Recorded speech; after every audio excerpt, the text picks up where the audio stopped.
Hello. Good evening, good afternoon, good morning, whenever you're here. We're glad you're here. Welcome to another episode of A Girl, a Guy, and a Movie. Today, Janet and I, Bruce, we are watching and have watched one of the more interesting additions to the Clint Eastwood library of movies. We watched a film called Escape from Alcatraz. And I was a little messed up before we get into this film.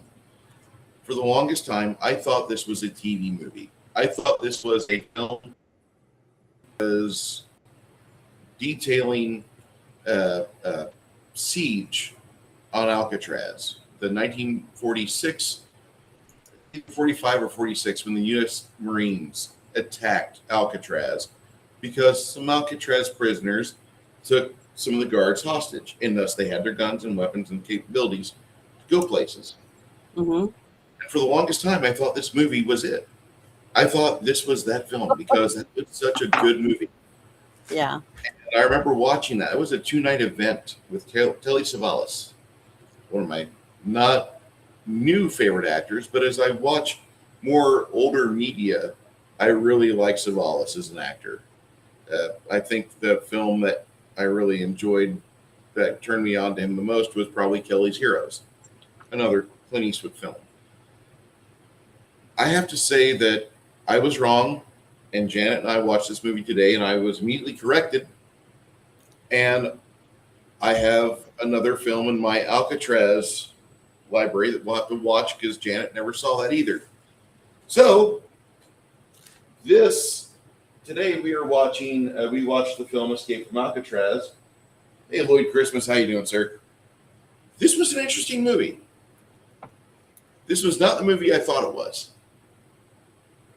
And as we watched it, I saw the hand of Don Siegel helping the cinematography. And Janet, what did you think of this film? What do you think? Like, when you start watching Escape from Alcatraz, you don't really know much about it. What were the things that immediately grabbed you? Well, I loved how real it was because you could tell that they really put in a lot. There's no women in the movie, so I'm one of the security people. So, but yeah, I liked the movie. I thought it was really good. I thought it was very well done. And to me, I like the fact that it wasn't all about Clint Eastwood. You know, it was about the prison and all the people that make up the prison and how it runs. I really loved that part of it. I thought that was really good.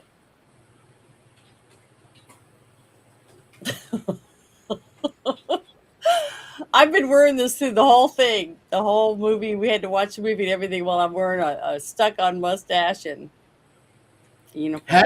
You had to do it. Well, when am I going to get ready?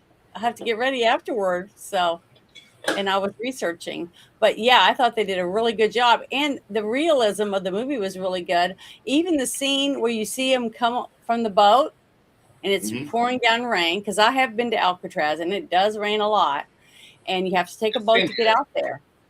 And then you see him go in, and then the doctor comes in, and they search him for, drugs or needles or whatever it might have on him that he's trying to sneak in. And then the next morning, when he goes to eat breakfast, when he goes to the food line, he walks to the table. You could see the steam rising up off the food. That's how real it was.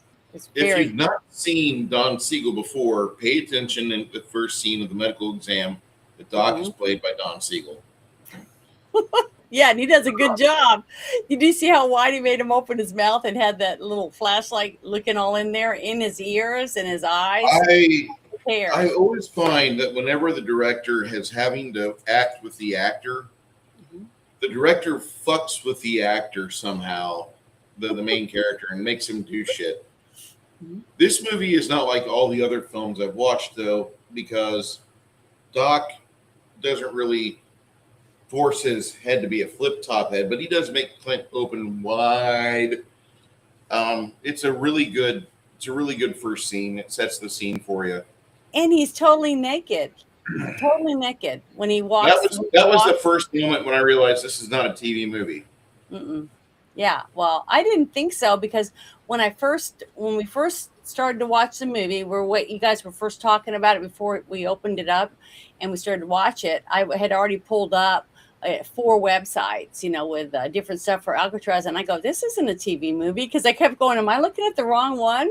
Because after you said that over and over again, I was looking for a made for TV movie, and I couldn't find it. No, it was not a TV movie. My bad. Yeah. So did this do well at the box office? That was the one thing I never did get to. I think it was like one of the top 25 films of that year. It was 79. And Fred Ward. I didn't know Fred Ward was this old. His first big role was this movie. Yeah, this is one of his biggest things he ever got to do. Well, first to get doesn't eclipse Tremors. Come on now. No, I mean to get him on screen. To get him famous, to get his name out there. It was a very well done role, and for Fred, it was one of the first times he really got his name projected out there. He got a chance to see all of us plebes, and we got to appreciate his finer ability to be a thespian. I like Fred Ward. I did too. I thought everyone did a great job. Every person, all I've never seen a bad Fred Ward. The prison guards, all the prisoners, the 2 women that they got to come and visit as visitors through the telephones. I even went in that room. I went into every single room that you see in there. Now, they had it all painted and it looked brand new. When I was there, it was all chipping and stuff, because I think they said they had to use lasting paint, like temporary paint on everything, because they didn't want to take away from the nostalgic stuff of Alcatraz. But they left it so that it would, slowly wear off and all that stuff. But that's exactly what it looked like when I went. And they did a great job. I thought it was really good. And explaining how they chipped away at the cement and different things to be able to make the things. Because one thing I was having a hard time thinking while we were watching it was, how are they going to get paint and paper mache and all those different things they're going to need to be able to pull this off? So as it unfolded, I was really trying to pay attention to that stuff, because I was really impressed. And to me, each time they did something, it was more realistic, that I was really starting to believe that maybe these people really did get off the island and make it. So they did a good job, the team, to make this movie, to make it believable, to show you how these 3 men did get out and live. At least to me. Did you feel the same way? I did feel that way.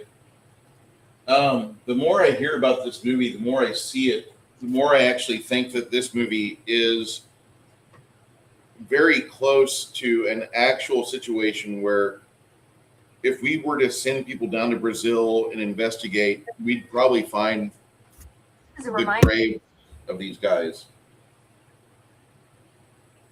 Go ahead, Janet. Sorry, I was trying to mute my mic because someone was reminding me to take out the trash. Why do you have a goddamn CIA spying device? I know, because I'm out in the middle of nowhere and I got bears and weird people out here. You can have your alarm go off on your phone and or have your phone vibrate. Why is my phone vibrating? Oh, I need to take my garbage out. Okay, no big deal. I'll remind you of that after the show. Phone. It's not on my phone. It's in my office. Because that's more data taken on my phone. I don't want. I honestly feel that this is like one of those films that you watch, and when you're starting to get into it, the first thing you see is Don Siegel, and then they kind of show him around a little bit. And one of the first prisoners you see is Danny Glover. Yeah. Yeah, he's in one of the cells. He walks by. Yeah.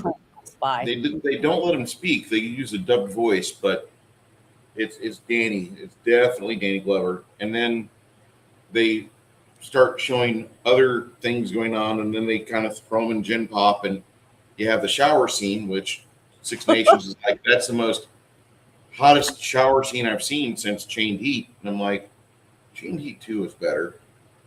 Mm-hmm. If you know, you know. I don't know what you're talking about. You just smile and nod, smile and wave, Janet. The Chained Heat movies are not for you. Just as Bad Girls was not for Bruce, Chained Heat not for you. Okay. And Six Nations is like, Alcatraz is probably the only thing that hasn't changed in the Bay Area. Yeah, because they can't go there and fucking gentrify it. God. Thank God for small favors. That's what saves places like Alcatraz and Rikers Island. The giant gulf of water filled with sharks stops the fucking hipsters from going somewhere and ruining it, making it turn into a fucking IPA house or something. Nothing would ruin Alcatraz more than turn into a brew house for IPAs.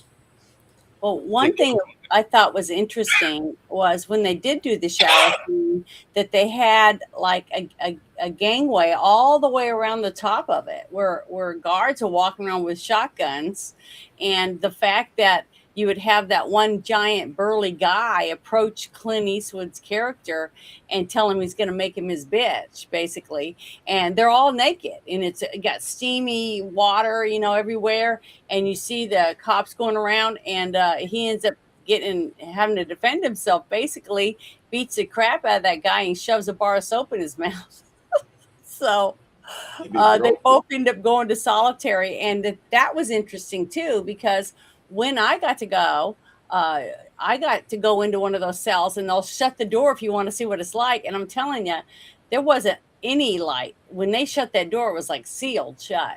And you had to feel around. And we all got in there. We were feeling the walls stuff. It's cold because it's cement. And then they got this stainless steel toilet, in there, and a porcelain lid on it. But it was really, I don't know how you could not go crazy if you were locked in something. And especially those rooms are really, really little. So that place was honestly, think about it. If we actually had real prisons like that today, where you had to go there and you had to stay in that cell, 23 hours a day, and you were treated as strict as they were in that prison, I think people wouldn't want to go to prison, honest. But we have like Club Med prisons now. For those of you that are in Stateville in Illinois, please excuse what Janet said. For those of you in San Quentin that may be tuning into us later on in the future, I haven't seen them. She knows not what she says. There are still real prisons in America, but she's referring to the fact that Alcatraz is a tier above the majority of Club Meds that there are nationwide. That's what she means. Well, the thing is, how do you guys you got guys on death row, like Ted Bundy was on death row in Florida, which everybody thinks is a hard-ass state, and he gets a woman pregnant there because he's allowed conjugal visits. I mean, how is that prison? See what I mean? That's what I'm talking about. Getting to be on the internet, getting to make phone calls, getting, treated better than most veterans that have to live on the street. I just don't think that's a prison. That's what I'm comparing it to. Tell me I'm wrong. I'm not telling you you're wrong. I'm going to tell you that there's an issue I have that so many people, they feel like we don't have real prisons. And yet, if you go to places like Stateville or San Quentin, you're not doing a real tour. You're getting to peek, and like you can feel the feralness of the prison population when you get so close to it. Like, you don't want to be there because you're a different mindset than that. You're prey, basically. But when you get close to that, like, you think you're bad, you think you're good, you think you're able to hold yourself in a fight, but then you get around things that aren't quite human. And they have to fucking have these things in fucking pins. Because if they don't, they're an issue. And a lot of people like Bruce, you have a very different view of prisoners than most of us. Mm-hmm. I do. I'm okay with that. I don't have a high value to schlups that get caught and put in maximum security. I don't. But like the worst ones are the ones that they're smart enough where they don't get caught. And they're very few and far between, but they're at least smart enough to stay away from getting caught. That's the one thing I must applaud them on. Like, okay, well, that guy, he might have killed or done so many things, but he's still not getting 3 hops and caught. He's out scrambling for his life. Maybe he made it to a separate country where they don't know what he did here. And maybe we have some of those people here that did bad things over there, but they're smart enough to stay the fuck out of prison. The one thing I noticed is that prison seems to be an addiction because there's this thing called recidivism where people, they can't exist outside of it. They get hooked on that system. And so they'll be out for a little bit. They're like, man, I'm going to throw a brick in a window and they'll take me back. And they go in, they come out, they go in, they come out, they go in, they come out. Just. Well, I talked to a couple of people because, I talk to a lot of people on different platforms and stuff.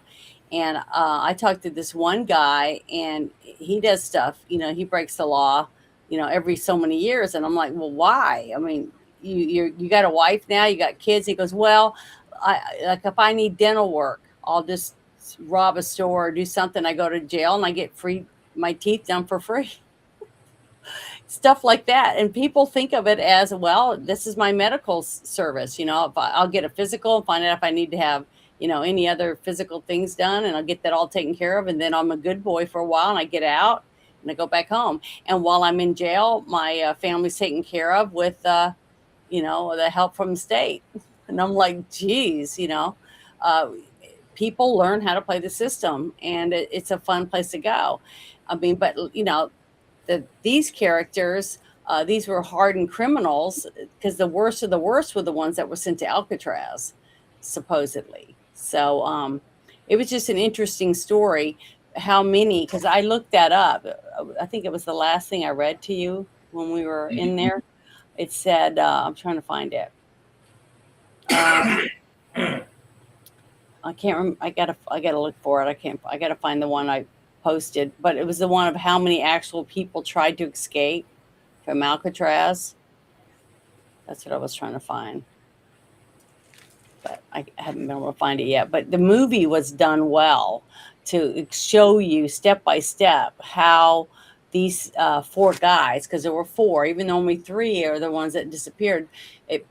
From the information I was able to find, the last guy that played the Butts, the last name's Butts, he couldn't get out because once he chiseled out his thing and made his little cardboard thing to put in place, you couldn't see it.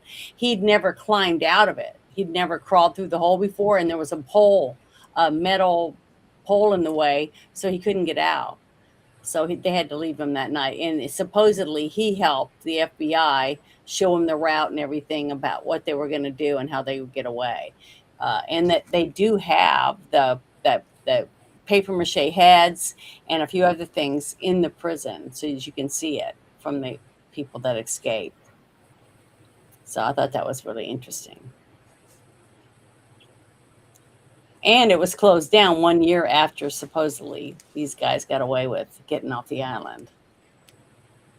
So there you go. Yeah, we had a guy in Decatur that every time it would get cold, he'd just go to jail. And then they eventually sent him to prison because he got tired of going in and out. He really liked the food.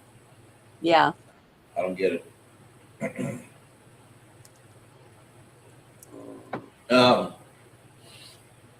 This movie has some interesting history to it. Don Siegel was elected to be the director.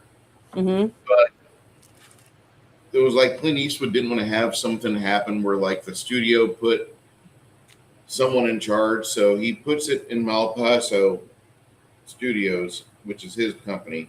Yeah. He hired Don Siegel so he could control Don Siegel that directed in the film.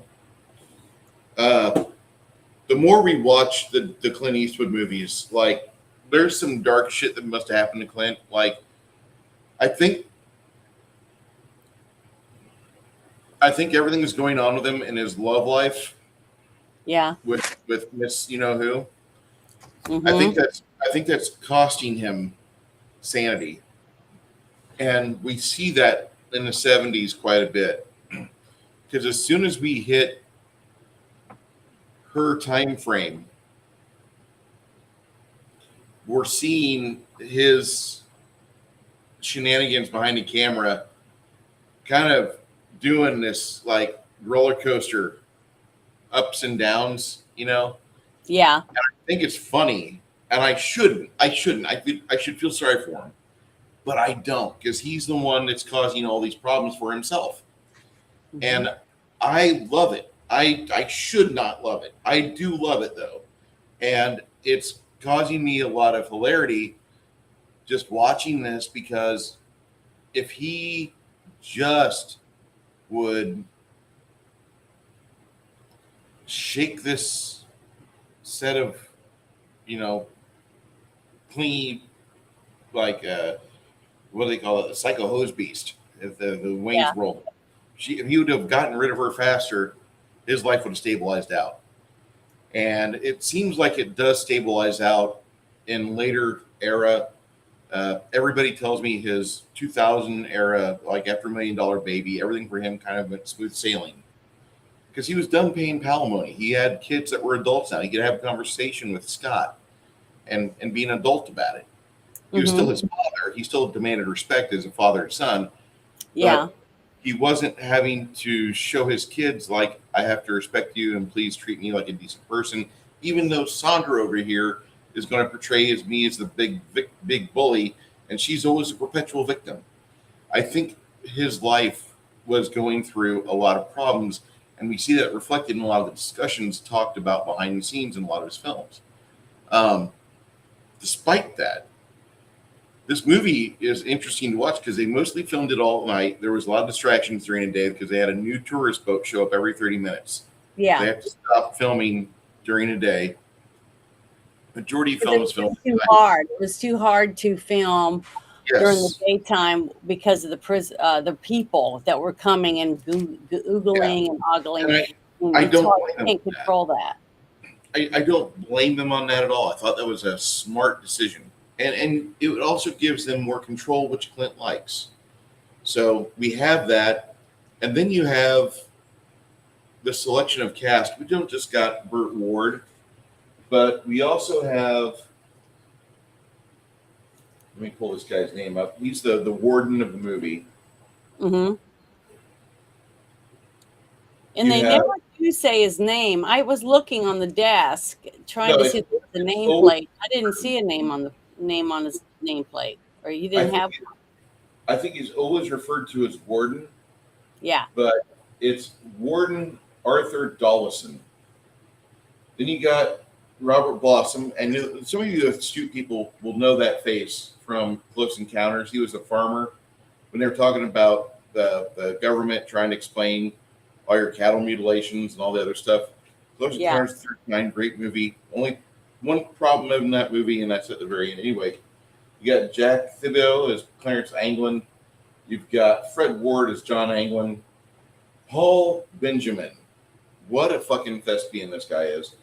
If there was ever an actor that literally gets typecast in as the linchpin to things changing or things getting better, it's Paul Mm-hmm. Benjamin.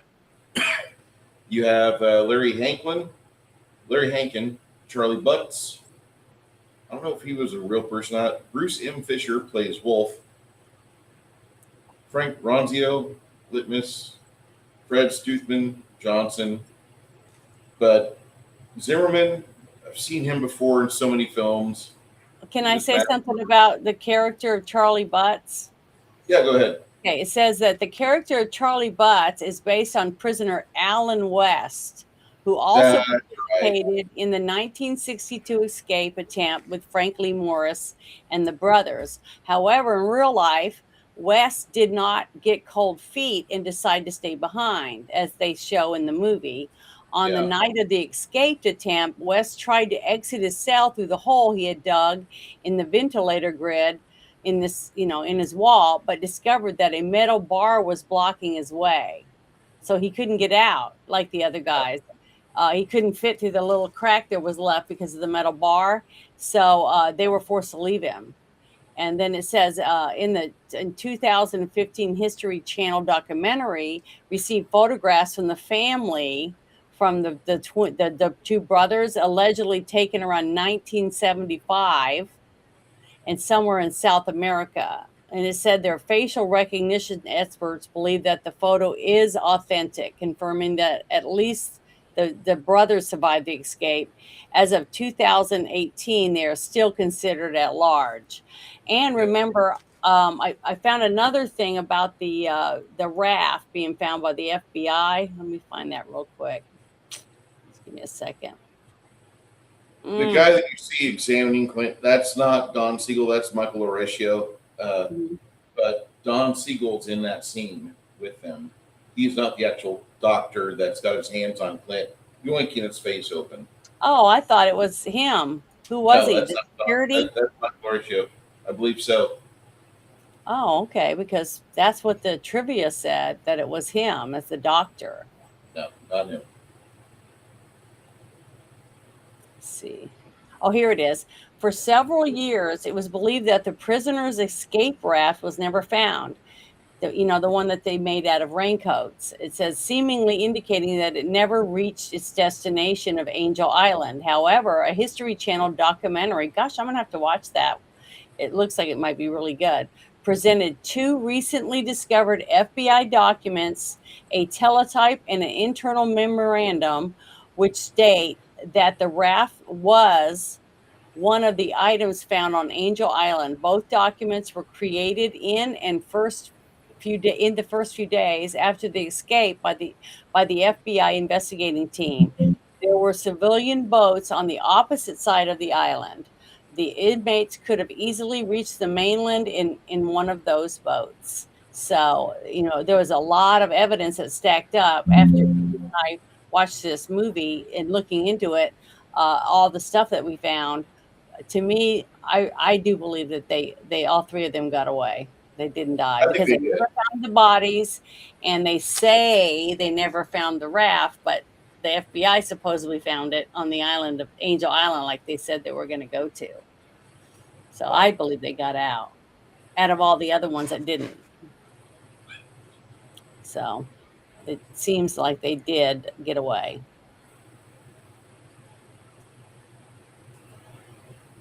I got so many notes. Sorry, I'm going through them all. It's okay. It's okay. And I like the fact you did that. Like, what else did you want to discuss about this? Because the main things I want to discuss about is the fact that the movie looked authentic. It was filmed on location. The fact that the other cast members did not seem to treat this movie like just a gig. They seemed all to act like a prisoner would. Mm-hmm. It seemed like they were all just kind of like beaten down by their surroundings. And even English kind of knew his place. Mm-hmm. He knew that he wasn't getting the life he wanted there. So everything about this movie feels authentic. In the last probably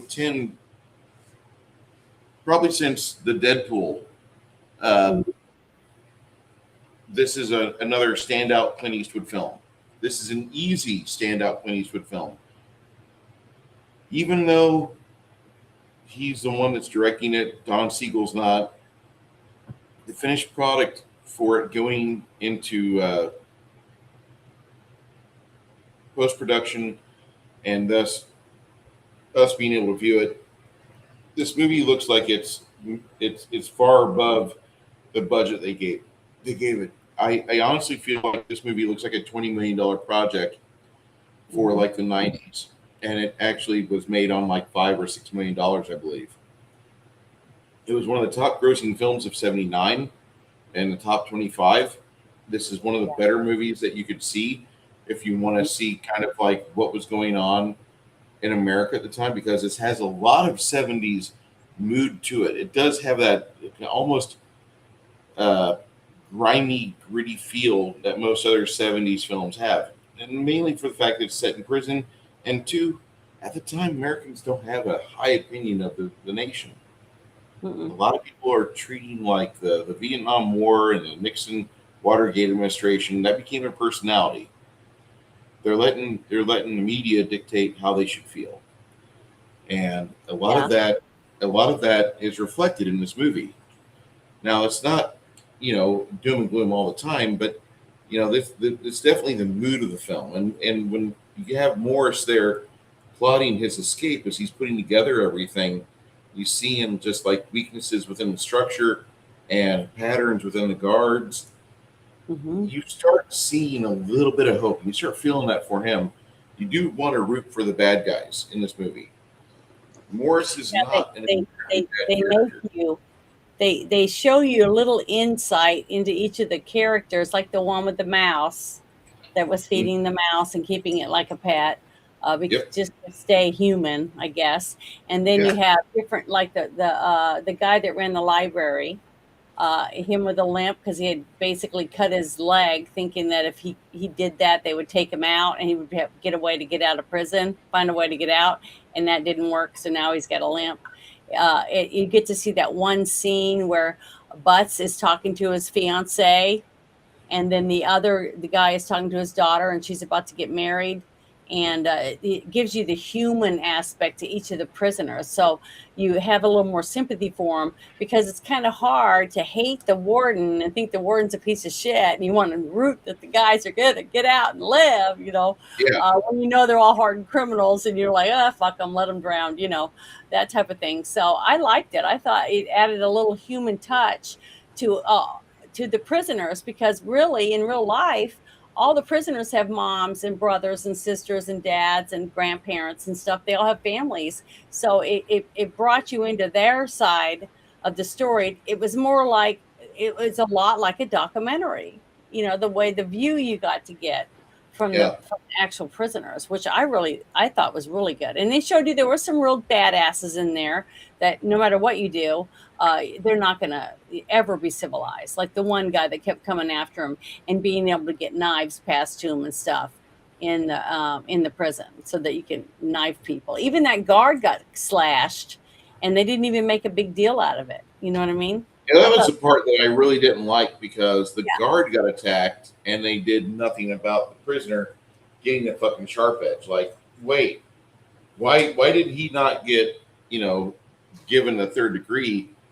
And instead it's just like, oh well, business as usual. they just put him in solitary, but they did the same thing to the person who did nothing. That Yeah. basically was just defend himself. But from what the one guy with the mouse said, man, you were in there for 6 months. You'd think you'd learned your lesson. Remember? Correct. And but he didn't. Because he's a piece of shit and he knows he's never going to leave, so why not take out as many men as you can while you're in prison? I guess that's like his mantra or whatever, which was pretty gross. I mean, think There about it. there's a lot of this movie that does get it feels to me like they got a lot of it right. They got a lot of this film correct. Believable, yeah. Yeah, Very it's real. very believable, very very real. You watch it and you're like, man, some of these guys are pieces of shit. Bull especially.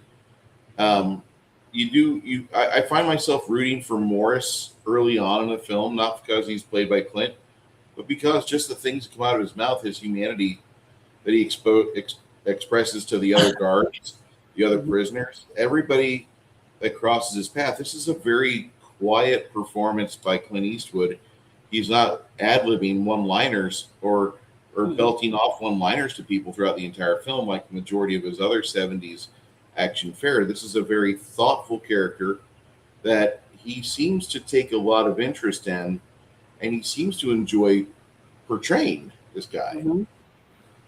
Uh, I wanted, if this is how Clint is in his later years with the other movies that he does that everybody else goes absolutely apeshit for, I can't wait to see it, because this is one of the few films where we get to see a Clint that's kind of reserved, and he's doing things in a methodical process. You can see his brain working. You just don't know what the fuck he's thinking until he starts opening his mouth. You can watch like the scene where he notices when he has that compartment exposed and the cockroach is crawling around. He's like, wait a second, how'd you get here? That made me really happy because that would be something I'd be asking because it's supposed to be, it can't get anything on or off this island. Yet, how did the cockroach get here? Where are you coming in from? How do I get to the docks? Because that's exactly where you have to be from. You're not indicative to this island. You're here because of all the food shipments. How do I get to where your usual entry point is? And I love how this movie verbalizes that in nonverbal ways. Go ahead, Janet. No, go ahead. I was still trying to find that one thing I had that I had found that I read to you about how many people actually did try to escape, because it was a lot more than I ever thought. Actual number. Yeah, it had actual numbers, and that's what I was trying to find. I'm like, where did I put it? I can't find it. So that was interesting, because if you read all that and then you go back and you look that only 3 people never were found, and they didn't find their bodies. They didn't find anything. They found nothing, except now we know that the raft was found by the FBI because they had it in their notations when they went to the island. That was the closest to get to from Alcatraz. And so that's why I really do believe they got away with it. And they were determined enough to do it. I mean, look at the painstaking time they took to slowly pick away with a tiny little pick all the way around that hole, all the way through, and then take the metal out, and then to clean up their mess. Because each day they showed you different ways they got rid of all the dirt and the dust from the cement. They put it in these towels, they put it in their pockets, and while they were out in the yard, they just walked around dumping it out, and then they used some of it to make the plaster to make the heads, and then get the paint so they could paint the heads to put in their bed. So that took a lot of time. And I really was trying to wait to see if they said anything during the movie about how much time was elapsing, but it had to have been quite a while for them to be able to do all those things. So you saw him befriend the artist that got his art taken away because he had painted a picture of the warden that the warden didn't take too kindly to. And then the story about the guy he ran the library, So you got a little bit of stories from some of the other prisoners through the time while they were working on chiseling away their holes in the wall and things like that, and their interactions with other prisoners. So I don't know how much time went by, but it had to have been a lot of time for them to go do that much work by hand. And then the one thing I thought was really cool is when he took that little tin can, I think it had some kind of salve in it before, and he used it to weld that spoon together with the end from the fingernail clippers, and he used a bunch of matches to do it. I thought that was pretty cool. That was like MacGyver, because I remember Six Nations put that in the chat in there while we were watching that scene. That was really interesting how they did that. So they were able to do a lot of things by sneaking and conniving and making deals with other prisoners that had access to things that they couldn't get. And I thought all that was really good. I thought they did a really good job at laying out the story as it unfolded for us, the viewer, to absorb and see how they were going to achieve their goal. Even when Clint did the first time, he climbed out himself and just wandered around trying to see where he could go and if he could even get out, all that stuff. And he had the head in the bed, and then you had the other guy in the cell next to him going tapping on the bars, not knowing he wasn't even in the cell. He was already out. And that if he'd gotten caught then, it could have ruined everything for all 3 of them.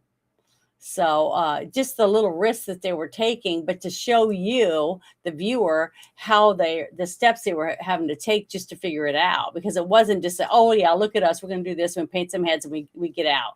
The whole thing was intricate into details about how they planned and how they actually ended up getting out. So I just thought it was really good. I thought they did a really good job. It was very interesting. And I thought it held up really well, considering it was since 1979, 78 when they made it.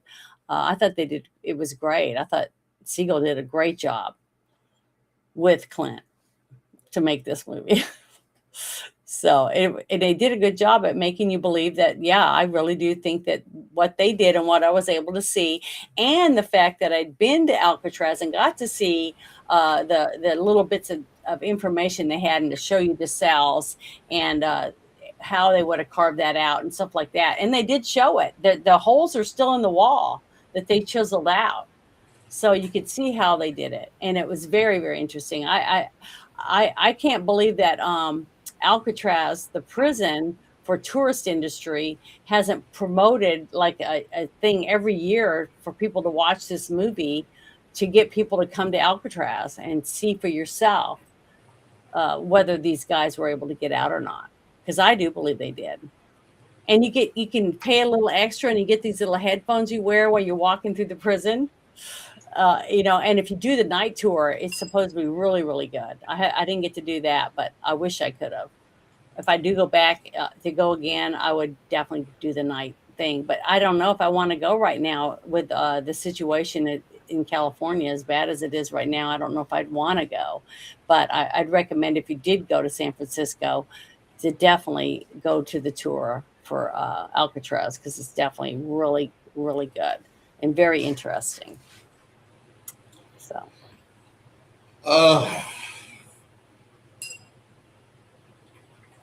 have you gotten to see it in real life?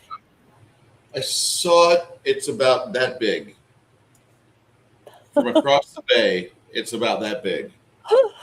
The prison's not that big. It's big. From where I was at the Oh. court district, Oh, okay. So you When I didn't was get to there, go. You I did didn't not get get to go. Okay. I was busy dropping off and picking up. Well, it's definitely worth it. It's a great tour. I recommend everyone, if you get a chance, to definitely go. It is nostalgic. It's very nostalgic, I feel. I gotta apologize to you, For what? because next week we're watching a movie, another Jeffrey Lewis movie, another Clint Eastwood movie, of course. Yeah. But which one is it? I thought it was Bronco Billy. That's what I thought we were watching next. It is. Oh, okay. Now, Sandra Locke is in it again. I told you she was in this movie. Yeah, she's in it. Damn it. We're gonna watch Sandra Locke play Antoinette Lilly. Scatman Brothers is Doc Lynch. Jeffrey Lewis is John I love Arlington. Jeffrey Lewis, though. Jeff Lewis, Bill McKinney, So talented. Don Gladys. He's Chief Big Eagle. Yeah, Wally Barnes, Woodrow Palfrey, Sam Bottoms again. You notice the same people keep popping up in these movies. Well, it's because Clint Eastwood gets along with them. And that's Exactly. one thing that Clint does. Just like I said, the similarity with that situation is the one with your favorite actor and Yes. his director, because he uses him a lot in a lot of his movies. And he's the same type of director that uses the same actors a lot, because he already knows what he's going to get for his money. And he likes working with them. So there's nothing wrong with that. I think that's, in a way, I think it's really smart. You know what you're getting. That's why him and Siegel made so many movies together, is because he knew what kind of direction he was going to get from him, and that he could work with him. So they didn't work in any more after those two. After this movie, there's no more Don Siegel and Clint Eastwood professional life. No. In fact, Bronco Billy is a Clint Eastwood film, and it'll be interesting, because this is like the start of the end for Sandra. Already, from what I understood, during the filming of this movie here, things were not really going well at home, and Clint made one final push to try to help her out. He made a really good role for her, but she completely flushed onto it for sudden impact. And he said, "Oh, well, you got to get a." No, I don't think it was that one. The one we just watched last week, I think, was her worst movie that he did with her. So Oh, yeah, but it was I mean, horrible. all of her performances are shit, in my opinion. Like anything with Clint Eastwood, I should say, because she phones in so much. She is to acting with Clint Eastwood as Yoko Ono is to singing when she's got the guy that got shot, the shitty Beatle. I absolutely, and I don't give a fuck about the Beatles. If you like the Beatles, that's great. Fuck you. I absolutely can't stand Yoko Ono, but what I hate more is the fans of Beatles that think they're the greatest thing since sliced bread. They're not. They're far from it. They're absolute, like, just regular. So do you think the Beatles are better than the Bee Gees? Sorry, I don't know why that popped in my head. Where's that 8-pound mallet at? God damn it. I really can't stand. I can't stand the either. I didn't think so. That's why I said that. I was just kidding. That's good because I think I'd rather listen to like the history of ABBA from a fucking cultist of ABBA and have them tell me everything about ABBA. I'd rather do that than listen to any Bee Gees or Beatles song. Just however long I'm gonna listen to the shit about ABBA, I'll do that instead of listening to another fucking Beatles album, another fucking Beatles song, another fucking Bee Gees, anything. It just make my life less complicated. Mm-hmm. Give me the mallet. I can't stand Sandra Locke's acting. I'm not going to waste time. The thing is that I don't hate her. Okay, I don't hate her like you do. Sure. I thought in that one movie when she was portraying a character that was trying to get revenge for her sister, I thought she did a really good job. I really do. I still do. But each movie after that hasn't been so good for her as an actress. But the last one we just did, which was what was the name of it again? Any Which Way. Yeah, Any Which Way, but Loose. Her part was not even needed. It was like Clint put it in there just for her. I don't know if he did it on purpose to sabotage her because, I mean, my God, it was terrible. The whole thing, everything she did. The fact they didn't even give her a singer that can sing, and the fact that I found out she was pregnant. She found out she was pregnant during that movie, and she ended up getting an abortion because Clint asked her to get rid of the baby. So all that situation was, to me, the more I looked at it, it was like he was trying to sabotage. He was trying to get her. That's not yet. That's not yet. The thing is, when I see this next movie, if this next movie is she's just as terrible as she was in that one we just watched compared to what she was when she was the sister trying to get revenge, I'm going to say, yeah, he was sabotaging her. He was chucking her under the bus as fast as he could. From what I understand, back in the day, this movie had a lot of night shoots, and sometimes Clint didn't go home because he wanted peace when he slept. Oddly enough, I know that feeling. He stayed away from his ranch, from his fuck buddy. Yeah.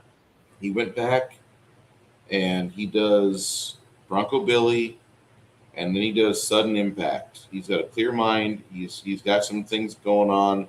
He talks to script writers, and we get to see what happens with Sudden Impact. You think it's sliced bread, and I think it's the worst fucking Dirty Harry movie ever committed to film. The one with the hippies, or the hippies were not even an issue for me. That was my worst movie so far. Those were the weakest part of that movie, but the fact you got Tyne Daly and everybody else turning in good. I liked her. She was the only good part of the movie. The rest I liked everything about that movie except for the bad guys. It sans the fact the bad guys were just like a speed bump in that movie. They were not threatening.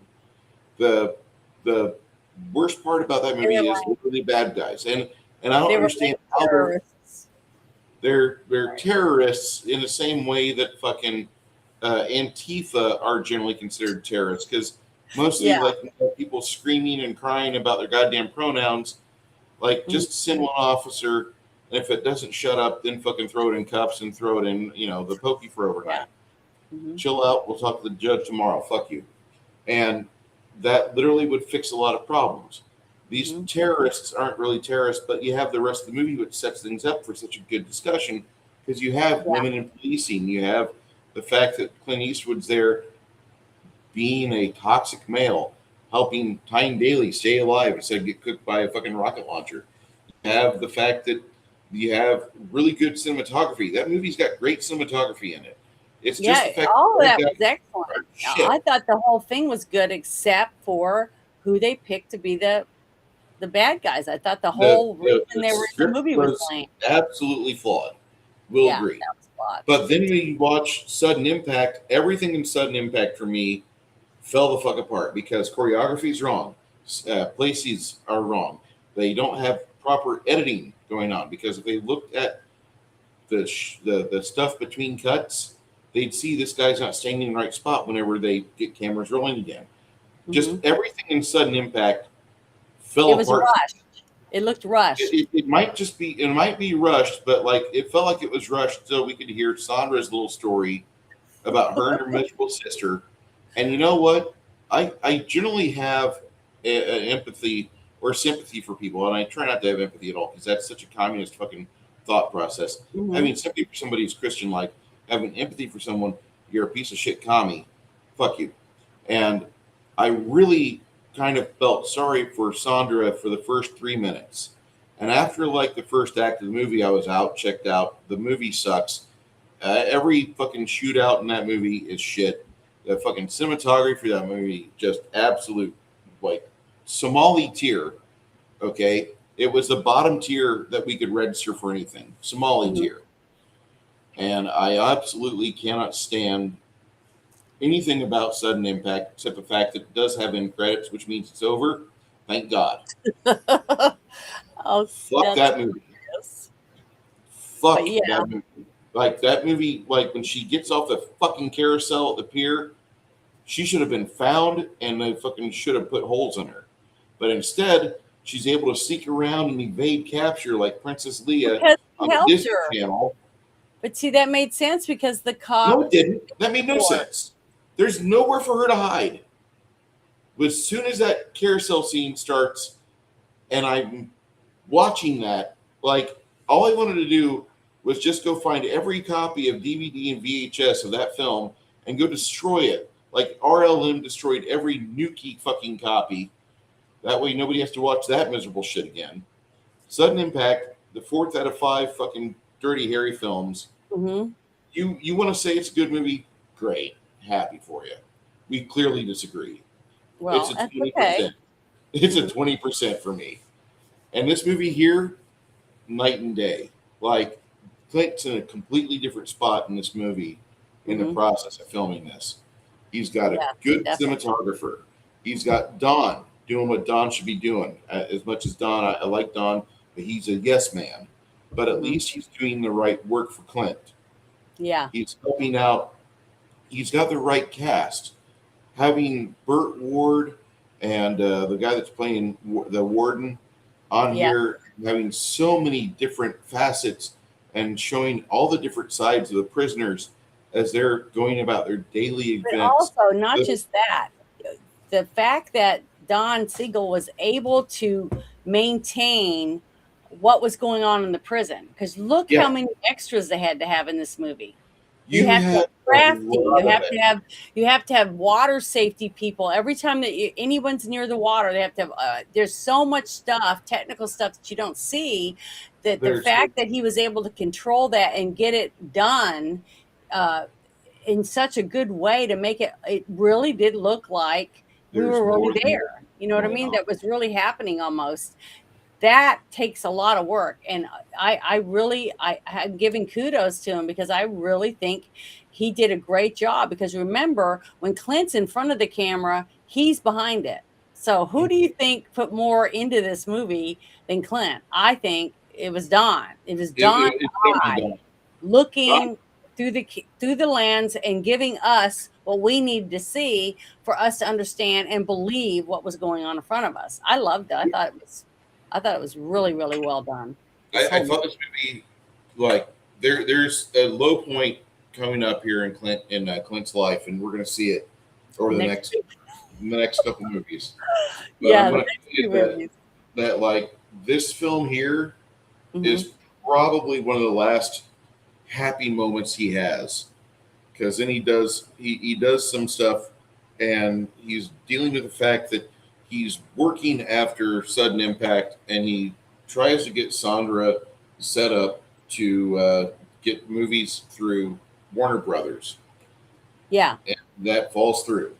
Hmm. Somebody will say that, well, he set that up for her to fail or whatever, but I really, believe that, but it might be the truth. But if Sandra is as good of a negotiator as she is an actress, then it's all on her. And I don't really have a whole lot of blame for Clint or for someone else. I mean, they could have looked at her and been like, well, she's pretty. Yeah, she's also 40, so we can't give her the hot strumpet role. She has to play the other woman. she's the marm. The angry older woman. She's a school marm. Yeah, And she's the marm now. She did not want to play the school marm. So you've got that. Clint's entire life is going to go through not the happy spots. And as much as I want to go through this objectively, like I'm looking at everything going on, and I feel sorry for Clint on one aspect, but then he also brought his own shovel to the cemetery for his own grave because he's the one that was fucking this. Yeah. And nobody else can be blamed. For what? 11 years? Something like that? I mean, you got yourself a thing that looks like a good 12-year-old kid for the first 8 years, and then you get complacent or get upset because she's aging out, and she never wants to. He was 32 when he first met her on that one set where he was bumping heads with the director, and they ended up passing that law in the movies that it's called the Clint law. The Clint Eastwood law. Yeah, so he was playing underhandedly to get Sandra Locke, and once he got her and he took her to his mansion or whatever, he didn't want to let her go for a while for some reason, and he was obsessed with her, even though he was sleeping with other women. He was still had his claws in her and didn't want her to go anywhere else. He wanted her by his side at his home. I don't understand that. God, so, I mean, I'm just saying he did that. She didn't do that by herself. She didn't just move in and take over. I mean, you've seen how he treats the other men that direct other people trying to run what movies he's doing. And the one he did with the mountain, Iger sanction, he just did it as fast as he could just so he could get out from underneath their thumb. He did not like Warner Brothers. So the thing is that Clint did a lot of this stuff to himself. He was a grown man. He made those decisions, and she was 32, and he was like 48. So he knew what he was doing, and he thought he knew what he was doing. He did what he felt was right for him at the time, and apparently it was because he made a shit ton of money doing it, and it gave him a lot of hit movies. So the way he went about it, I don't agree with, but I can see why he did it, and I can see why she did it. I think she was in love with him, and she wanted to make him happy, so she made decisions that weren't best for her, to be with him. But she realized that after she made the movie we watched last week, she realized that things weren't going to be as sparkly as she thought they were. And I think she was scratching to try to keep her place, but she knew that it was crumbling. But I don't think she knew what to do about it because he wasn't in love with her anymore. He'd moved on already. And he was trying to think how to get rid of her because he was already telling, lots of people behind the scenes were saying, he was already telling the production companies, if you want to keep me around, you're going to have to not put her in the movie. So, he was chucking her under the bus. And I think it started with that other movie because the part was just so bad. It was not typical of what you'd see in the movie. But he just seemed very pathetically sappy over in that movie. And that really stuck out to me. And it still bothers me. I'm trying to understand it, but it just was out of character for him. And I know you guys saw it. You had to have seen it. You're men from what happened in the last movie. So this was definitely a huge step up from Clint in that last movie compared to this one. I think it was for acting ability and stuff to me. Yeah, his acting ability in this movie is 110% better. Yeah, I think so. I really like, don't get me wrong, I do like Every Which Way, or No, I the thought it Clyde was a movies. good movie too, except for It's a good her. movie, except for Sandra. Sandra fucking drags everything down. Like she's Mhm. just She's she's a my rock Yoko around your Ono. neck. She's the anchor that just Yeah. drags. It doesn't let it get going. Mm-mm. And for me, that's how how she is for everything that he touched. That when he had her in his bed, he could not produce something that I enjoyed when she was around. I honestly feel this movie is a much better film than a lot of other films in this era. I don't want to say it's as good as The Enforcer, because I do like The Enforcer quite a bit. This is a complete step up from a movie that happens in a couple years called Sudden Impact. You disagree with me all you What? like, but that's Wait a fine. minute. Did who directed Sudden Impact? I think Clint did. I want to say Okay, Clint directed that. if he directed it by himself, I think this movie. I'm really going to say it, and it may sound mean to about Clint, but I think Don is the reason why this movie ended up being so good. His direction when he was behind the camera and Clint was in front, I can tell it was such good chemistry. It's just that Clint was blinded by greed or whatever. He couldn't see how well Don could portray what the people need to see by sitting behind the camera and moving it. I just think his direction was just really good when Clint was on the other side of the camera from him. I don't know. I just thought he shined in this movie simply because of who the director was. And that's why I think it turned out to be as good as it was. I really do. And I don't know that much about him at all, but I just know that whenever Clint would grab a hold and try to squeeze what he wanted, and when he was behind the camera, it just wasn't as good as when Don was behind the camera for this movie, for those scenes. I don't know. There's Even the part where they're scaling the walls, to go down to the water, the grittiness, like you were saying, the 70 era grit, that was behind the rough edges of it. That's what made it so good to me. I can almost feel the malaise in that part of the movie. And if Mhm. you were alive in 78, 79, and you remember Jimmy Carter, you studied Jimmy Carter, malaise was something that they fed to the media, and every fucking newscaster would say it. I think Dan Rather touched himself under the desk while they were on camera, because that little son of a bitch, that commie piece of shit, he loved fucking Jimmy Carter. Yeah, Ugh, that was one of his my faves. parents didn't like him. Well, nobody with a penis or sex drive likes Jimmy Carter. Any communist out there loves Jimmy Carter. Oh my God, look, he builds home for the homeless. Yeah, way to waste money, you faggot. Um, we got the next four movies, which are going to be.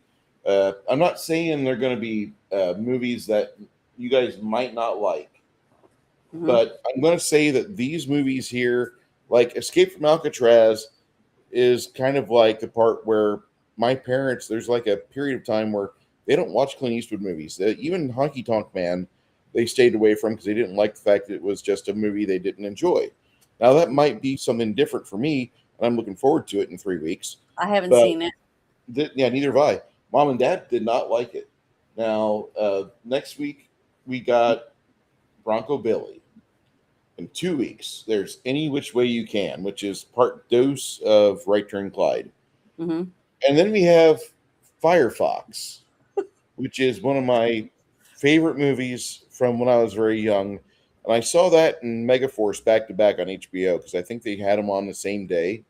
Hmm. And I really enjoyed Firefox a lot more than Megaforce. Megaforce was, when I was 8 years old, it was great. When I was 51, it was not great. Mm. Firefox, it might not be that good. I don't know. But it at least has a cool jet on it. And then you got Honky Was Tonk he a Man. pilot in that? Yes, he is. Oh, I He's haven't a seen that one spy. either. He's a spy that steals a Soviet jet. Oh, And that might be then interesting. Yeah, then we got Honky Tonk Man, which is like they got that rated pretty high on IMDb, but they rated as high as Sudden Impact, which I feel is a 20% out of 100 movie. But So how I don't far know. away are we from the movie I chose by Clint? Hold on here. Hold on, diplomacy. It seems like it's forever. It'll be Christmas. It'll be before Oh, Christmas. jeez. We got Honky Tonk Man. Mhm. Then we go from 82 to 84 for Tightrope. Then City Heat, which is a Burt Reynolds Clint Eastwood film, and I think Burt Reynolds gets injured in the background of that film. So is Clint just directing that one? No, he stars Oh, with. he's in it too? Yep. I haven't seen We're that not one watching, either. we're not watching anything that Clint's either uncredited for or just a director for. We're watching all the ones he acted in. Okay. Then after that, we're watching Pale Rider. Then I've seen 86 that one. in 6 weeks, we're watching Heartbreak Ridge, which is a fantastic film. Mhm. We're skipping Deadpool because we watched that about 3 months ago. Yeah, because that went with the Harry movies, right? The Dirty Harry films. Yes, it's the last of the Dirty Harry movies. It saved the Dirty Harry films for me. There should be a 6th Dirty Harry film, but it's really just Clint at the fucking pond fly fishing for 3 hours. And you get to hear Clint grumble and groan about all the shit he's got to take and all the meds he's on and all the this and that and the other and his grandkids and blah blah blah blah. Pink Cadillac is after Heartbreak Ridge. Then a movie I've never heard of or seen before called White Hunter Black Heart. And then Never heard of it. by that time we're in that's the 1990s. That's like 8 weeks ahead. Those are the next 8 weeks. And Janet's like, when's the movie I want to watch? Well, that's a ways Well, no, out. I mean a movie that I've seen already that I requested from Clint. That's all. Because these ones I didn't request because I haven't seen them. So I can't request something I've never seen. That's kind of hard, Yeah. White Hunter Black Heart. Mhm. Then The Rookie, and that's a Charlie Sheen film. Get out your fucking nose straws for that That's one, the kid. one with the baseball one. No, that's where Clint's trying to train a new cop. Okay, I haven't seen this one. I haven't seen that either. Then we got the classic that I've not seen all the way through called The Unforgiven. Oh, I love that one. Gene Hackman, right? Yes. I love this movie. I remember going to see it with my mom. Oh, it's such a good movie. I just love Gene Hackman now. See, it's funny because I've never seen The Unforgiven all the way through. And then in 95, I watched these two films back to back, and I really like them both. I want to say they're both fucking Clint Eastwood directed, but I know Perfect World is directed by Clint Eastwood, but that's a Kevin Costner movie, completely. That's the one where they kidnapped the little boy. Yep, and take one of the Airstream. I haven't seen that one before. Oh, it's so good. It's so fucking good. And you know what's funny? Bridges over Madison County. That's the one I requested. I've seen it, and I really thought it was really good. Your choice of movies has been noted, Janet. Thank you. I love you, but I can't help it. I'm a girl. But it's not a like the traveling pants movie. It's nothing like that. And I appreciate. And I never saw that one. So I truly appreciate you for that. So if you notice in this span of films here, Tightrope kind of goes back to Clint Eastwood's form because they just had a kind of a breakup, or at least a big argument on this here. Sandra Locke did not appreciate the fact that she put in her all for Sudden Impact, which not a very good effort anyway, but not a single fucking authority gave her an award. She got nothing for Sudden Impact. And he was promising her the sun, moon, and stars. Well, there was probably a lot of other movies that were just way better than she was in that one. Okay. If every movie you're in and you think, oh, I'm going to get an award for this, then you're probably not going to get one because your head's too big to fit through the door. Janet, how well do you know Alec Baldwin? I don't like him that much, but I mean, I don't he watch was in his movies. He was portrayed very accurately in Team America World Police, and he had a famous incident happening on Rust.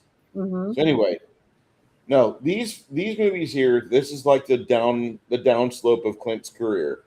Yeah. These films right here. Yeah. Because he's dealing with the other side of the bed, which is just a nag. And I think it hits bottom with City Heat, Pale Rider. Although Pale Rider is kind of a return to form because there's another movie we just reviewed 2 months ago, and High Plains Drifter. High Plains Drifter and Pale Rider, everyone has told me so far they're a lot alike. They might as well be, the Pale Rider might as well be a sequel because it's almost the same film from what everybody else has said. I'm going to try to forget that. Heartbreak Ridge, I can't wait to show that to Janet because I love that movie. Just seeing Clint It's Jack a war Doll movie, right? Yeah. It's a war movie. Oh, good. I like movies like it's that. the Granada action, and I think 84. But this is a great film. And then, like, after this period, like, he kind of scrapes Sandra off his shoe, and he goes back to form with the Deadpool, and then life is good. It's really good. So, I mean, So like it I starts said, going back up from there. say again. He starts going back up as an actor and director. Yeah, as an actor and director, because he's I think Pale Rider is when he first gets his head clear, and he kind of goes back to being a cowboy. But Clint Eastwood's journey has been fun to watch, and I think if you guys are fans of watching our show and hearing us discuss all this, you're tired of hearing me bitch about Sandra, and it's coming to an end. Well, Don't worry, my friends, it's coming to an end. Just like my marriage, it's on its way out. You say the same stuff about the guy I want to see because I've asked like over 2 years ago. I wanted to put that movie with Jack Black. You know him. What's the name of that one? I want to say Shallow Hal. Shallow Hal. I put that on the list. about, yes. I think it's funny. I think it's a good movie, and it's got other actors besides Jack Black in it that make it good. But I really do want to see that, and I don't pick very many comedies. I'm really hard on comedies. I don't really. I'll watch that with you if you'll watch Tropic Thunder with me. I'll watch Tropic Thunder. I haven't seen it yet. Okay, because Tropic Thunder, like, no offense, when you said you hadn't seen it yet, and then you told me that it's a Ben Stiller movie, and I'm like, and I don't really like Ben Stiller. I don't like Ben Stiller at all. I think he's a nepo baby for fucking Hollywood. I really do. I think there's nothing. I don't think he's that good of an actor. He's not that good of an actor, but his scripts are fucking good because he writes movies that sell a lot of fucking tickets. When you watch them or catch the shorts on YouTube, you get interested in watching the movie all the way through because they take some really good choice cuts and they show you like, oh, this is the porterhouse of the movie. You should eat the rest of it too. It's really good, and it's sold very well. But Tropic Thunder is one of the few movies that Hollywood has ever produced that I could say is almost a perfect fucking genre film for comedy. What Lloyd Christmas just said in the chat. Yeah, that I still don't like it. I didn't like Jack Black when he was advertising Pitfall in 1983. I think you'll like him I didn't like you'll like him in this movie because he plays basically what you say Jack Black is. So he's playing himself. Just like 90 minutes of me watching the most hateful, most irritating thing. God damn it! I want to pop that pimple. I just cannot stand. Just hold a knife and be ready to go at the end of the movie. You know, and take care of it. Yeah, Tropic Thunder. Jack Black is in this movie. Mm-hmm. Jack Black is in Tropic Thunder. The Jack Black movie I want to see is Shallow Hal. That's the one. He is himself in that movie. He's shallow. All right, fine. We will watch Tropic Thunder. We will watch Shallow Hal after we watch Cry Macho. Okay, I haven't seen that one either. That's the last Clint Eastwood film before his retirement, where he fly fishes all day and grumbles. Okay, that sounds good. After we'll watch that. That'll be our palate cleanser. Then we go to Tropic Thunder. Then we go back to the list, and you figure out what you want to do with your big fucking project. Well, that one you said we're going to wait a little while. We're going to watch some. We'll wait a little while.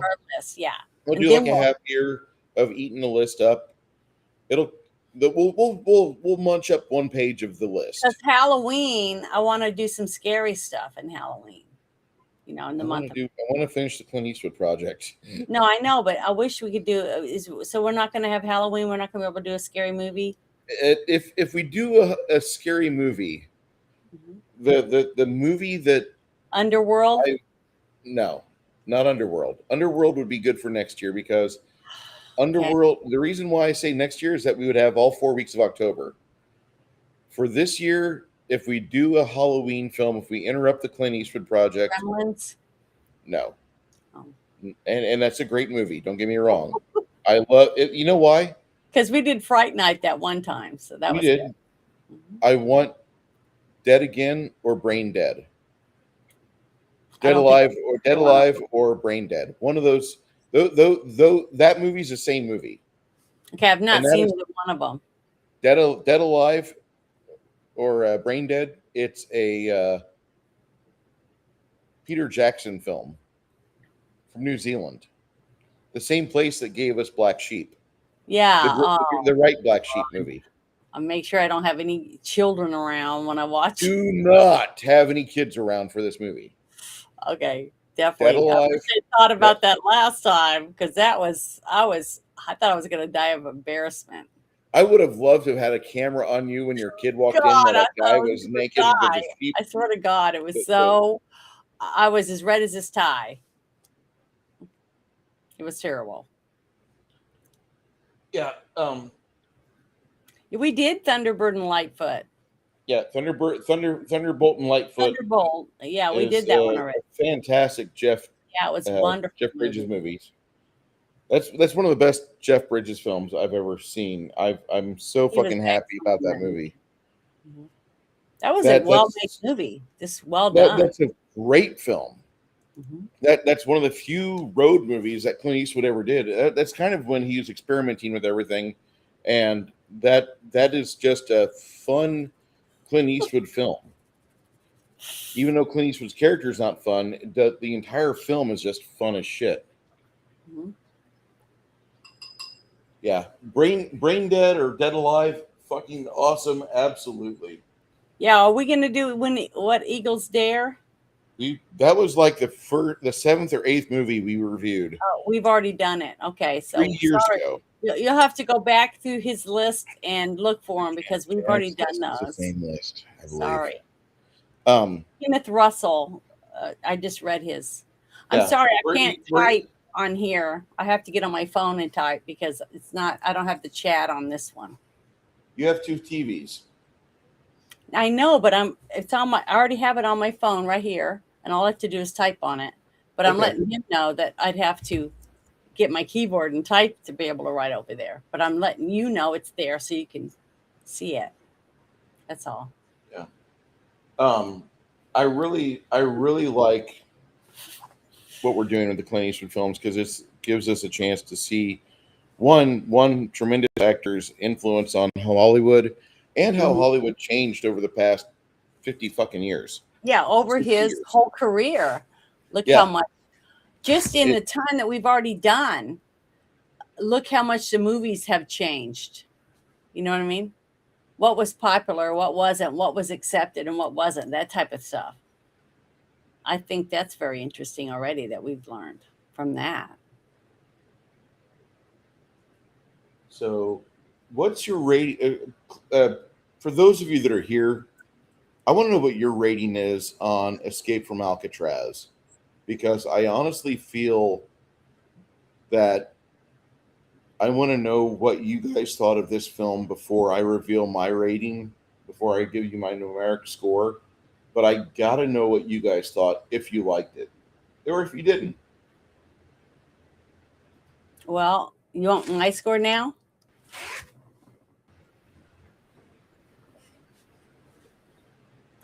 Okay.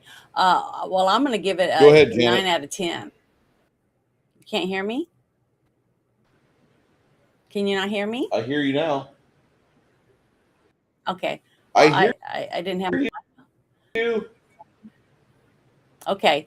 I said I'm going to give it 9 out of 10. because I thought it was an excellent movie. I thought it had a I'm good not gonna. story. There was a couple of little things that I didn't agree with, but they were so tiny, and it wasn't editing at all.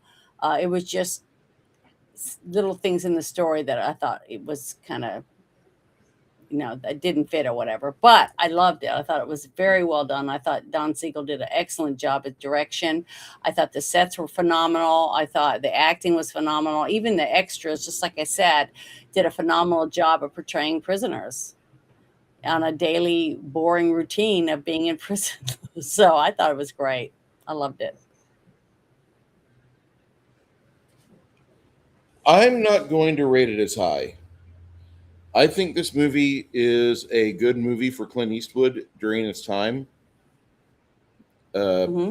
Any which way is not as good as, or every which way you can but loose. The first Clyde movie, wasn't as good as this. I liked the film a lot, but that doesn't mean I'm going to give it anything over a 78. It For me, this is a 78 out of 100 film because the cinema score, Why? the score for this movie is okay. When I finished watching the movie, I could not hum the tune of the movie. I could not hum the theme. I didn't know the theme. I I wasn't branded with it. Uh, an OST for me means a lot. A good soundtrack means a lot, and very few movies without Lalo Schifrin are worth a shit in terms of the music. Lalo Schifrin, I thought, was the best thing that happened to the Dirty Harry films. Absolutely, just far and away. Like his work with all the Dirty Harrys he did, his stuff he did with the early um, cowboy films after his Dollars trilogy, that was very Mhm. impressive. But if you want to talk to me about Clint Eastwood films, like it's Sergio Leone, uh, the the Dollars trilogy films because they're so iconic in their sound, and Mhm. then anything with Lalo Schifrin, like immediately I start recalling the tunes and the various scores and themes of those shows. And aside from that, it just all turns into noise. So the cinema score, the OST for this movie sucks because I can't remember it for the life of me. It was meh at best. And then worse yet, the way this movie ends, they had no idea how to end this movie. They had no fucking clue. And it just literally ends with the warden on the beach asking about the flowers, and then he destroys the bloom of the chrysanthemum. And then Mhm. later on, we find out the chrysanthemums, the flowers do bloom on the island, but that doesn't really matter for the fact that this movie was made when it was made. Maybe maybe they did the research studies 30 or 40 years later after birds had brought the seeds over. I don't know, and I don't give a shit. But this movie literally ends and it just stops, and then the credits roll. Like That's it not just true. completely leave. It left me in a lurch. Yeah, but it didn't end like that. It ended saying that they never found their bodies. That even I though they didn't see searched that. and I must have had a hiccup with the internet well, because it was I turned off after my you see microphone him and I'm throw the flower, then it goes and you start seeing the credits, but it's not credits. It says while the helicopter's flying around that they never found their bodies. that to me is such an abrupt ending I because thought it was a perfect ending because they couldn't end it any other way because they didn't have any evidence whether the guys were free. It's supposed to leave you hanging as the viewer of what we just watched. Did they make it? Did they I would not have make it? I would have much rather have that title end card happen after the credits had rolled. Like instead of like an Most end people credit get up scene, and like you get an leave. end. I don't Because right care. now, you know what I mean? Right Yeah, now, when you go see a Marvel movie, you sit. I do every time. I do not leave because I know there's going to be an Easter egg at the end. Most people get up as soon as the credits start, they get up and they leave. So that's why they that wanted to do it that before that. after the last 3 years of Disney massacring everything that was enjoyable about comic books, Don't worry, Marvel. I'm not going to watch another fucking thing you produce. It'll be years before I go to a theater and spend You didn't upwards watch of. Spider-Man? No, Oh I man, I have thought better freaking things to kick do. ass. It was great. I'm glad I went. I'm happy you liked it, but I have the original trilogy. To me, the Sam Raimi films are fantastic. I Mhm. tried watching No Way Home, and I kind of got bored. There's a lot of good action in that, but it's a lot of CGI shit. And then I just watched a movie from overseas called The Furious, Mhm. and there's a lot better action in that. And yeah, there's probably a CGI in it too, but I I have to still show you seen The it. I want to Furious watch because that one too. The Furious for me is my absolute favorite movie this year. When I watched the trailer for the new Spider-Man movie, I'm not inspired to see it. I was barely convinced to watch No Way Home because I didn't want to watch it. We have three Spider-Mans, two of which I can't stand. I think they're boring as hell. And I tried watching that, and I have to be reminded, put your phone down. Spider-Man's on. Oh god. And none of the Spider-Mans, none of the superheroes nowadays want to do their shit without their fucking mask off. So for me, Disney has massacred what was a fine hobby that I enjoyed as a lark. But it's okay. Some creative, independent person will come out and they'll make a Rocketeer style film that Bruce is going to enjoy in the next 10 years. Because those are the movies I like, movies that are good. I don't think worth a shit about there's like five Marvel films that I might want to see again. Mhm. And the others are just noise. And I don't want to sound like a curmudgeon, but I feel very sorry for any future movie reviewer that did not live through the last 10 or 12 or 15 years. I feel very sorry for them when they start their trek with Iron Man and the Incredible Hulk, and they're like, we're going to go through all the Marvel movies that were produced all the way up to X point. And by the time they get to Civil War, they're like wanting to smack themselves in the hammer. They're wanting to like, God, this is the color correction sucks. The fucking direction sucks. The fact that everybody wants to take their fucking mask off and reveal who they are in the middle of the fight sucks. Mhm. Fuck you, Disney. You've ruined not only one product, you've ruined Star Wars, you've ruined everything you touch from the grim fairy tales. Is there nothing you can do correctly? No, there's not. You're just a goddamn financial engine that continues to produce shit. And unfortunately, Americans are so used to microwave meals that they'll gladly take your slop. Fuck you. I would say drive-through, not microwave, but I eat a lot of Whataburger. but do you I go in or do you do the drive-through? My time is precious, so it's the drive-through. Okay. I absolutely never want to review any post 2012 Disney product on this. Hmm. Lloyd Christmas, what year Blade?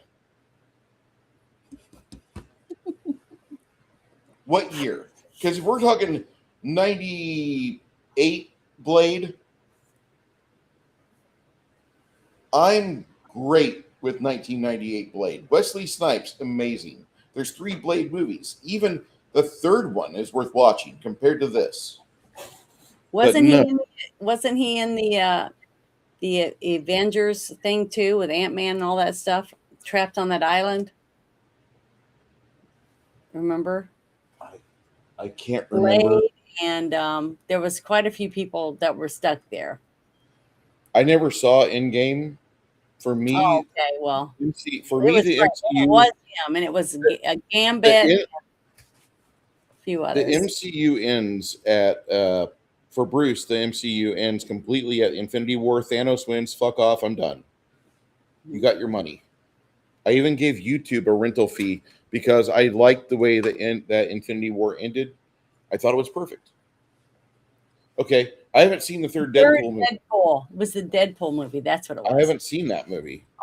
I saw Deadpool 1 and 2 because they weren't tied to the goddamn Avengers.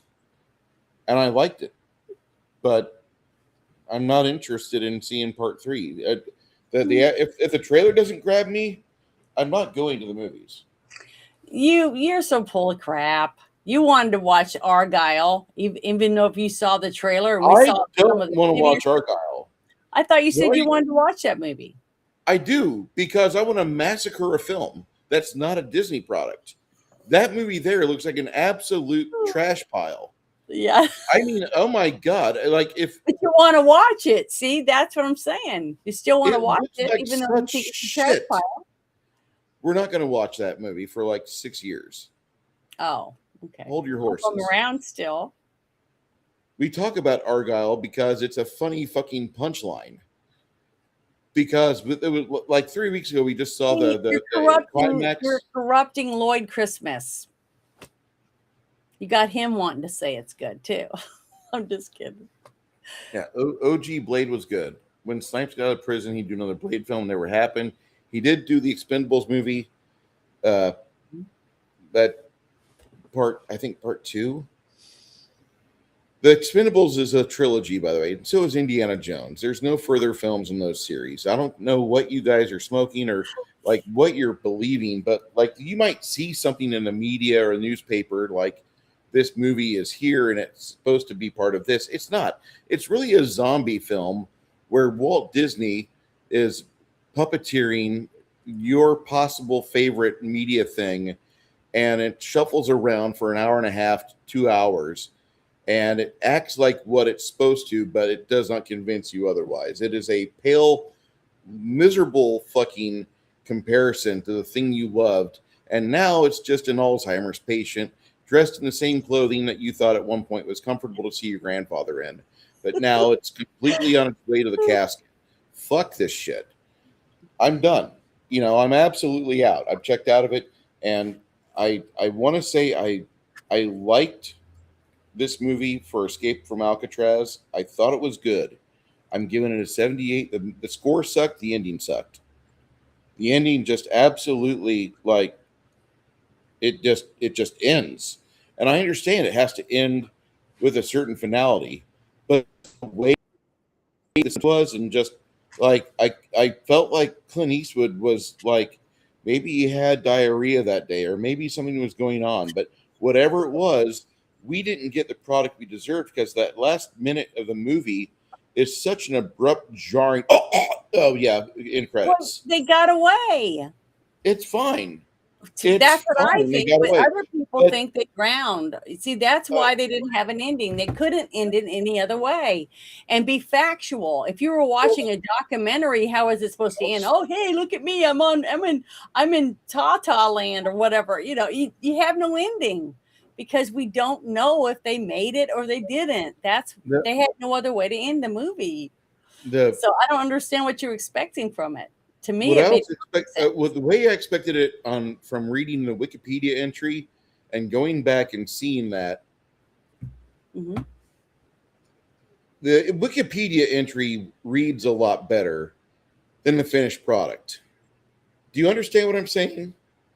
The images and the sounds that are in my head generated by reading the Wikipedia entry sound so much more harmonious and more finalizing than the jarring, abrupt front-end collision that this movie ends on. Was Wikipedia written before, right after the movie was made, or is it written 20 years later? It's been revised in the past 5 years. What I'm trying to say is, this movie, if you got to get the movie review or the ending right at when the movie came out, you see what I mean? For it to be fair, anything added 25 years later is not fair to the actual making of the movie, and that's why I don't see how you could end it any other way. Here we go. Okay, whatever. I'm just saying I don't see how you could get mad at an ending because they have no ending. That's the thing. There is no ending. We don't know if they drowned. They never found their bodies. But we found out later that the FBI did find the raft on Angel Island. So I'm just saying, a lot of us believe they lived. That's why they never found their 3 bodies. And other people think they drowned and got eaten by sharks or whatever. So that's the way it's supposed to end. I'm just going to read this to you because I want you to understand. But when does it say it was printed or made or put up? It doesn't say at the front of the article. Okay. Maybe I'll scroll down afterwards. Go ahead. Let me give you the last 2 sentences here. The next morning, a guard, intending to move Morris to his new cell, discovers the dummy head and sounds the alarm as English smiles happily. Joining the search party on Angel Island, the warden learns that shreds of raincoat material and personal effects of men were found floating in the bay. He stubbornly insists that the men's personal effects were important and the men would have drowned before losing them, though a sergeant taunts him that the men might have lost it to look like they drowned. The warden finds a chrysanthemum flower head on a rock, as he is told by an aide that he has been recalled to Washington to face his superiors. With the prospect of being forced to accept an early retirement for having to fail to prevent the breakout from happening. Mm-hmm. After being told that no mums grow on Angel Island, the warden insists the men drowned, crushes the flower angrily in his hand, and throws it into the water. A closing title card states that no bodies were found and Alcatraz closed less than a year later. The final shot is of Morris's dummy head laying on the floor, seemingly grinning. That right there. How it ended. That's exactly what happened. But the way they choreograph it, the way that you're there for 3.5 minutes. Oh, can I say one thing? From that 6 sentences. Did you read Game of Thrones? Did you read any of the books? No, I didn't. Okay. I didn't. Have you read any books, Lord of the Rings or anything? Did you read any of that stuff? Okay. Yes. Yeah. What do you want to know? You want to know Bulgaria? Do you want to know Lord of the Rings? What do you want to know? Reading the book is always better because this always works better than that, the big screen. And the way that Wikipedia entry ends, I absolutely in my head had a much better ending in mind. That's why I tell you I don't presented on camera. I don't read anything. I don't look up anything or nothing. If you tell me we're going to see this movie and I haven't seen it, I don't go read or do anything. I only see the trailer. That's it. Because I don't want to put anything in here that's not supposed to be there. I want to watch the movie and then make decisions. Then I start looking and researching stuff while we're talking about it at the end. So I don't ruin it for myself. I was sad. This movie did not live up to my expectations. Something in there that should have been there. I'm not saying this is a bad movie. Get that out of your mind. I said this is 78. The ending and the score suck. Mm-hmm. Everything else in this movie is pretty much the score. I agree with. There really wasn't anything memorable. But the thing is, the ending, you messed up because you read into it more than what you gave yourself to get out of the movie. Because to me, I didn't even read that, but that's exactly how the movie ended. Because when you see the warden's face, realize he's got to go back to Washington, all that bragging he was doing about nobody's ever escaped from Alcatraz. Rah, rah, rah. Look at me. I'm the king. I run a tight ship, blah, blah, blah. You knew he's fucked now because they got away. See, that's why I'm saying the ending was exactly what you said. The head's laying there on the floor, smiling up at the camera. Exactly like that. But you see it differently because you expected more drama or something. I don't know. Because the thing was there, that little blurb. There's a mention of Brubaker in our chat, which is a little bit better film. That's probably like an 80, 81. Yeah. And then there's the greatest prison movie of all time, and Bruce just forgot about it, but it had Michael Clark Duncan in it and Tim Robbins, and it's the movie that everybody loves, and that's the one where the fucking warden is throwing a fit, and he throws a small rock through the God damn it, I can't think of that 70s sex Is bot. that the Stephen King movie I don't know if it's Stephen King, but that wrote that? I can't remember the name no, of it right it's not Michael Clark Duncan, but Tim Robbins, Shawshank Redemption. Yeah, Shawshank Shawshank. That Redemption. was Stephen King. Okay, at the very end of that film, the way that warden is eating his words versus the way that this warden looked. I mean, this guy sold it like he was disappointed in himself. Shawshank Redemption's warden, like getting frustrated that he was bested. Probably one of my favorite. I was foiled. I love Shawshank Redemption's last 5 minutes. Granted, he also jams a revolver in his mouth and does the right thing, because there's no way for him to really come back from that. This movie based on a real event. The warden didn't do that. He was shuffled off, early retirement. Get out. You're done being paid. We're going to give you a pity retirement. You've done fucked up. So I found it. I found my thing. This is a pretty decent movie. Is it the best prison movie of all time? No. Is it Clint's best prison movie of all time? Yes. I would say this is probably easily in the 70s, one of his top 4 movies, because he had a lot to choose from in the 70s. And towards the end of the 70s, it was really bad. And we've watched really bad. I didn't realize how much of a churner he was, but he literally goes into Hollywood, makes a movie. It's done. No, I finished it early, and here's the money that you're owed back because you invested in me. Thank you. And he makes money on a movie. He does really good with that. Are they movies I want to watch a second time? 80% of the time, no. Kenneth Russell, Brubaker is a very good film. We're going to be reviewing that in 2 years. There's about maybe 20 movies on a sheet of paper that I have written on the other side of the table here. Brubaker's in the top 10, the first half. But we got to watch that because Janet's never seen it. And, this might as well, like the Sunday show might as well be called Janet's Never Seen. Not like, always. There's a lot of them. These films, unless she picks them, she's never seen it. The movies she picks, like more often than not, she's watched and she wants to share them, which is great. That's fine. I pick a lot of movies I've not seen. I picked Clint Eastwood because I've not seen the large body of his work. I've seen up until we started watching this in April, I saw maybe 10 of his films. I didn't even watch the entire dollar store sheet. I think I've seen 5 of the movies that we've seen so far of Clint Eastwood, and that's it. Before we watched them. Yeah, maybe 5. Not 10. Probably closer to 5 because very few. But I found what I was looking for earlier. Firefox, Dirty Harry.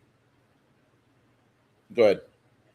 It says this is what I found about the lore for the prison. It says that in over 29 years, there were only 14 escape attempts from Alcatraz. Of the 36 men involved, 21 were captured, 7 were shot, 2 were executed in the gas chamber, 3 drowned, and 3 were never heard of again. This movie is based on the escape and the disappearance of the latter. They never found these bodies. So that's why I think this grew so big as lore, because how many people went to that prison, how strict it was, and then have this happen. And it closed a year later. 1 year later, it was shut down. They had to take all the prisoners out and move them somewhere else. So I don't know. After seeing this movie, I really do believe that they did get away, that they escaped. And I think the people that ran the prison actually believe they did escape, and that's why they closed the prison. because they knew if they did, others were going to be able to follow suit. Now, supposedly, this is a picture from Brazil of the two brothers. The two brothers that got away. And they said they had facial recognition experts that did it, and they said yes, that's them. Yeah. So Supposedly, I don't know if this is that's them. or not. I'm not a facial recognition expert. I don't know what these guys look like. I just thought one was Fred Ward. There is a picture of the real brothers somewhere. I think it's on the IMDb page for the History Channel or whatever of them. So if you can, I don't know if you want to look at that or not, but I don't know. I'd have to go and look at that. But I'm just saying, I really do think that. And plus, remember, the other thing I found was that their mother got flowers on her birthday every year after that. Every year after that. So somebody was sending them flowers for saying happy birthday, Mom. So I don't know who it was, but if it wasn't them. I think this movie is really good. I think if you never watched an Alcatraz film, this is a great way to watch it. There is a short video that we will not watch, but it is a movie that I think that if you're not familiar with Alcatraz, you might want to watch it because it talks about the 1946 Alcatraz siege, the Marines, and the Marines were brought back. They had a prison riot From their activities. Do you remember? Yeah, never heard of it. Yeah, I shared this with you. Look in your Discord. I already shared this with you. Okay, well, I'll have to go watch it after a while. Get me some food and come back and watch it. But I also want to watch that other movie you've been talking about. I really want to see it, the Furious one, the dad getting revenge for his daughter. The Furious. We'll watch it soon. Yeah, I know you got to go to bed, but so if you look right here, this leads you to the Marine called into Alcatraz, the riot, and guard and people are worried. The electrician details everything. He even talks a little bit about the event that happened in '62, which this movie is about. But you get a little bit better idea of what built up to this movie because of the fact that this movie, the events that happened beforehand, they clamped down and they tried having more and more safety protocols for the guards and more protocols to keep the prisoners as prisoners. If you're not familiar with this, don't have your kids watch it on the first watch. You should watch it. Make sure that it's good for Junior and Little Missus because the Fat Electrician does not mince on the words. If it's profanity laced, it's profanity laced. Deal with it. We're adults here. Mm-hmm. If you're watching my channel and you're under the age of 13, really, your parents suck. That's all I have to say. Yeah, I have my channel set for not for kids. No I've got my kid. I've got my channel. Like this is for adults. We're adults here. Like that's why I've probably gotten away with more things than what I should have.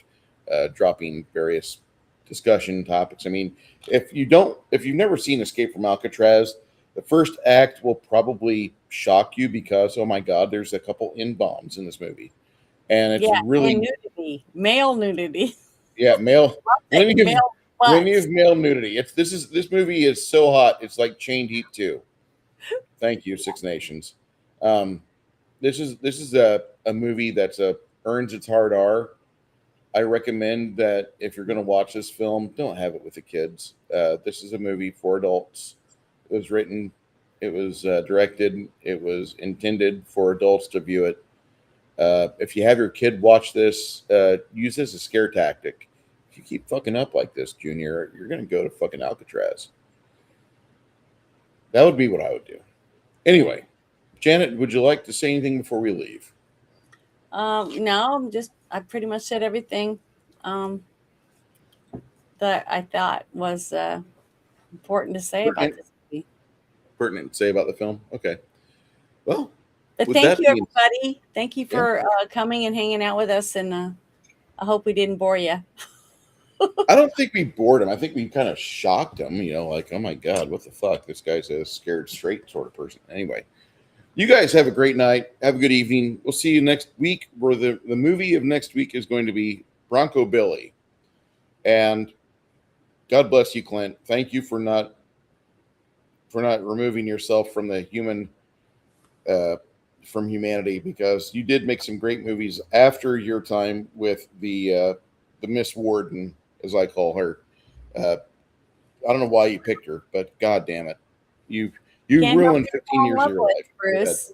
What, honey? Can't help who you fall in love with. All right. Thanks, everyone. See you next week. Bye. I can fix my goddamn self. I can fix myself.